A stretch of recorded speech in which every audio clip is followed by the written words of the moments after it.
رفعت كف الرجا والناس قد رقدوا، وبت أشكو إلى مولاي لا أجد.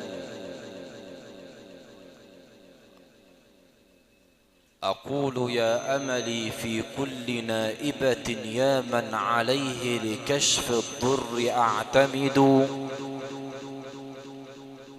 أشكو إليك أمورا أنت تعلمها، ما لي على حملها صبر ولا جلد. وقد مددت يدي بالدر مفتقرا إليك، يا خير من مدت إليه يد. فلا تردنها يا رب خائبة، فبحر جودك يروي كل من يروي. نحن في ليلة ألا وهي ليلة وأول ليالي شهر رمضان المبارك. فأراد الله عز وجل لهذه حسن الخاتمة. وكما قلت لأخي وحبيبي الأستاذ محمد إبراهيم بكر، أن الوالدة الكريمة أراد الله عز وجل أن يقبض روحها في هذا اليوم، وبالأخص في أول ليلة من شهر رمضان. هذا إن دل فإنما يدل على أنها كانت صادقة القلب واللسان. لابد أن تعلم أخي الحبيب أنك ما دمت في رعاية والديك فأنت في سعادة حرم منها الكثير. والوالدين كنز لا ينفتح إلا بعد الموت. طول ما أبوك وأمك معاك أنت في نعمة كبيرة، مش هتعرف قيمتهم إلا بعد الأوان. سيدنا موسى بكلم ربنا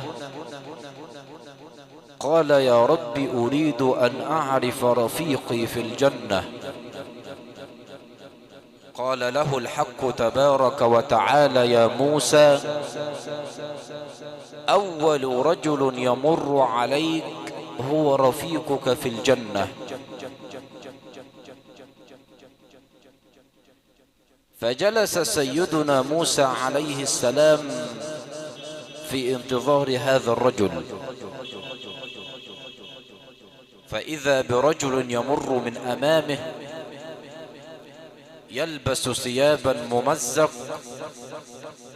ولكن هذا الرجل وضع الله له القبول في الأرض فأحبه أهل السماء. وانا عايزك تتذكر معايا الآية بتاعت سورة القصص بتقول ايه؟ ربع ولقد وصلنا إنك لا تهدي من أحببت ولكن الله يهدي من يشاء.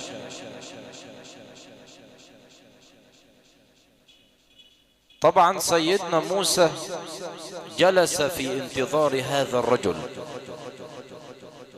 فإذا برجل يمر من أمامه يلبس ثيابا ممزق، ولكن هذا الرجل طول ما هو ماشي يذكر الله عز وجل، سبحان الله والحمد لله ولا إله إلا الله والله أكبر ولا حول ولا قوة إلا بالله العلي العظيم. فقال سيدنا موسى والله لأتبعن هذا الرجل حتى أعلم ماذا يفعل لدرجة ذلك هو رفيق لي في الجنة. فصار خلفه سيدنا موسى عليه السلام.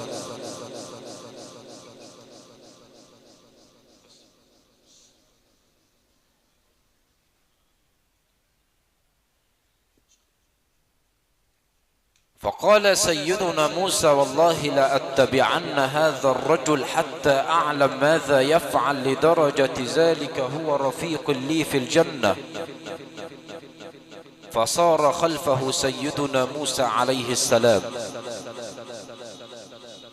فوجده قد أجلس امرأة عجوز، امرأة مسنة قاعدة في بيت لوحدها، وهذا الرجل يقوم على خدمة هذه المرأة كل يوم، ينظفها ويأتي بقطع من اللحم ثم يشويها، ويأتي بماء الوضوء ليوضئها لتقضي فريضة الله عز وجل. كل يوم يقوم على خدمة هذه المرأة. طبعا سيدنا موسى ساب الرجل لما انتهى من عمله وقال له ويحك يا رجل، من هذه المرأة؟ المرأة دي تقول لك ايه؟ قال له الرجل انها امي. قال او ما دعت لك؟ هي مش دعي لك خالص؟ قال ما سمعتها تدعو الا بدعوة واحدة. قال كل ما هي؟ قال كلما سجدت سمعتها تقول اللهم اجعل ابني مع موسى بن عمران في الجنة.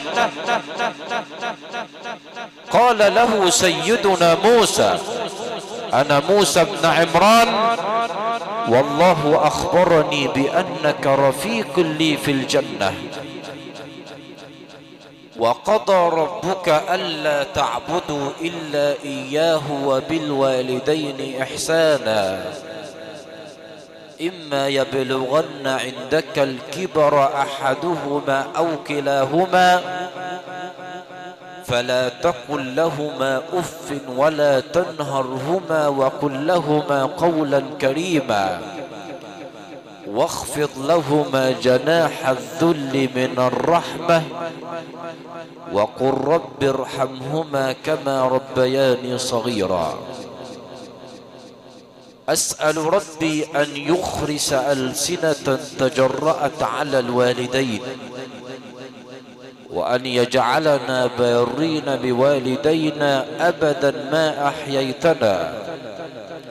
اللهم اقسم لنا من خشيتك ما تحول به بيننا وبين معاصيك، ومن طاعتك ما تبلغنا به جنتك، ومن اليقين ما تهون به علينا مصائب الدنيا، ومتعنا اللهم بأسماعنا وأبصارنا وقوتنا ما أحييتنا، واجعله الوارث منا، واجعل ثأرنا على من ظلمنا، وانصرنا على من عادانا، ولا تجعل مصيبتنا في ديننا، ولا تجعل الدنيا أكبر همنا ولا مبلغ علمنا، واجعل آخر كلامنا من دنيانا لا إله إلا الله محمد رسول الله. أيها الإخوة المؤمنون، هذه هي طبيعة الدنيا، كل شيء له بداية لا بد وأن يكون له نهاية، فحان